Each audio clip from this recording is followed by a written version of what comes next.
Olá, aqui é o Marcelo Pereira Rodrigues.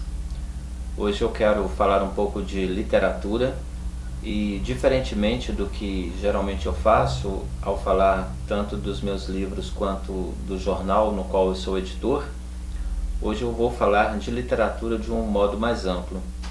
Eu tenho observado com enorme preocupação a enorme dificuldade em algumas pessoas compreenderem a falta que a literatura faz na nossa vida, no nosso dia a dia, no nosso convívio.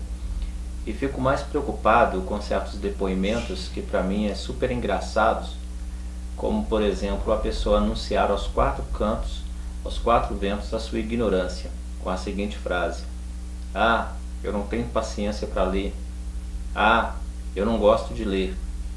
Bem, não ter paciência para ler, não gostar de ler, não ter tempo para ler, na verdade, eu não concebo isto muito bem, uma vez que, como escritor, cada vez que isso ocorre, o meu campo de atuação vai ficando mais limitado. Claro, num país como o Brasil, onde educação e cultura é praticamente relegado a quarto plano, nem segundo plano. Mas vamos lá. Eu gostaria de indicar hoje não os meus livros, mas falar um pouco de literatura e do bem-estar que determinadas obras acarretam no seu dia a dia, no seu convívio. Primeiramente, um livro que me chamou bastante atenção, este aqui, O Humano Mais Humano, do jovem filósofo inglês Brian Christian.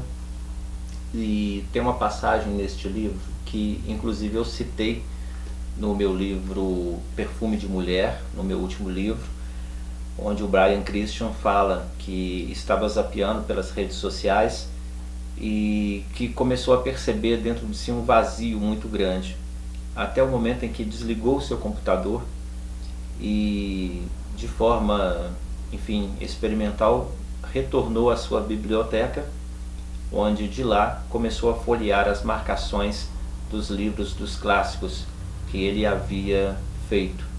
E, segundo o Brian Christian, ele teve uma sensação de bem-estar, de conforto,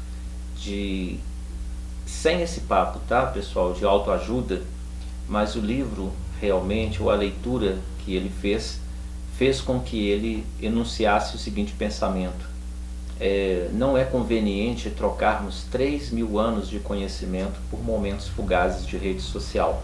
Claro que eu gosto de rede social, trabalho com rede social, tenho as minhas redes, faço a atualização dos meus perfis diariamente, gosto, não sou xiita a este ponto.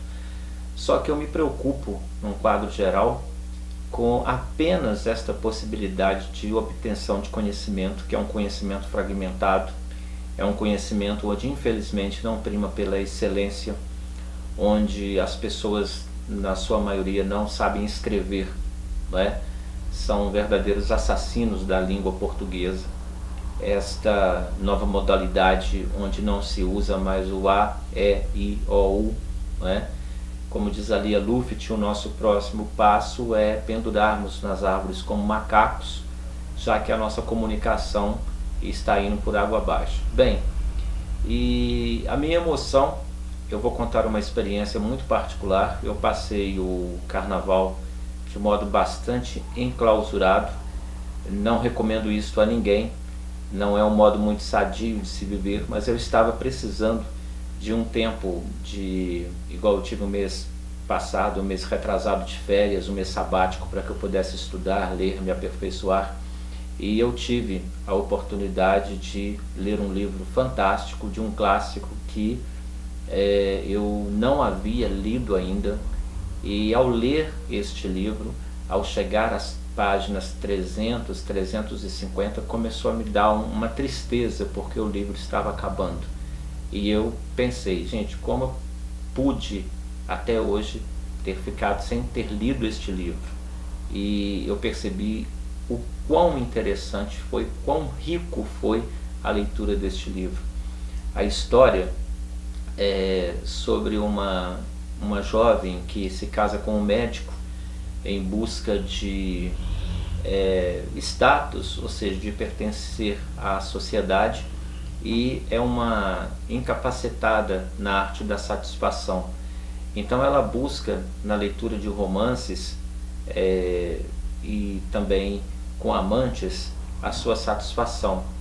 E na verdade o livro não versa apenas sobre adultério, que seria uma limitação muito grande, embora eu deva confessar que à primeira vista eu entendi que seria isto, histórias de adultérios, mas enfim, o livro vai muito além, fala sobre o vazio da existência humana, os status, as aspirações sociais e de classe, as inconformidades, o amor, o interesse, o que não é amor, enfim.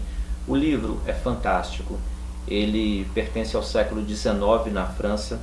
Como eu disse, foi escrito por um clássico, Gustave Flaubert, e o livro é este, Madame Bovary. Este livro, eu comecei a ficar assim, chapado por ele. Li as primeiras 100 páginas, 200, percebi, falei, não posso ficar, como que eu fiquei esse tempo sem ler este livro, essa obra-prima, e que deu esse conforto.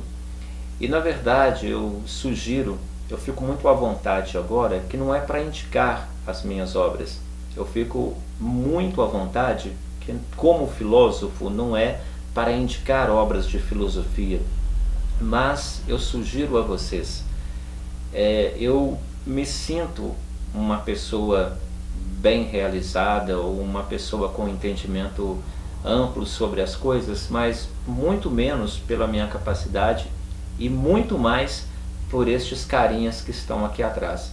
Aqui atrás de mim eu tenho Kafka, eu tenho Dostoiévski, eu tenho Albert Camus, eu tenho Fernando Pessoa, eu tenho Balzac, eu tenho Victor Hugo, eu tenho Thomas Mann, eu tenho James Joyce, eu tenho Humberto Eco, e a conversa com estes escritores é uma conversa sempre de excelente nível.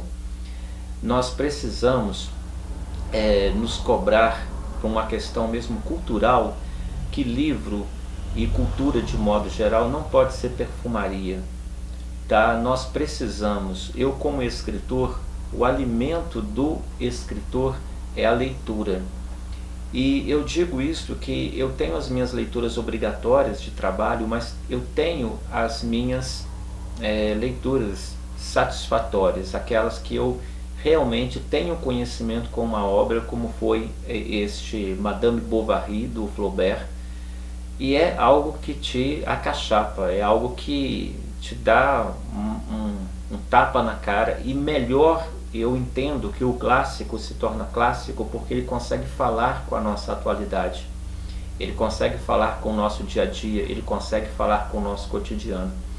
Então, só para vocês terem uma ideia, ao final da leitura deste livro eu cheguei à seguinte conclusão, que todo curso para curso de noivos, pessoas que intentam casar, tanto mulheres quanto rapazes, deveriam obrigatoriamente ler Madame Bovary.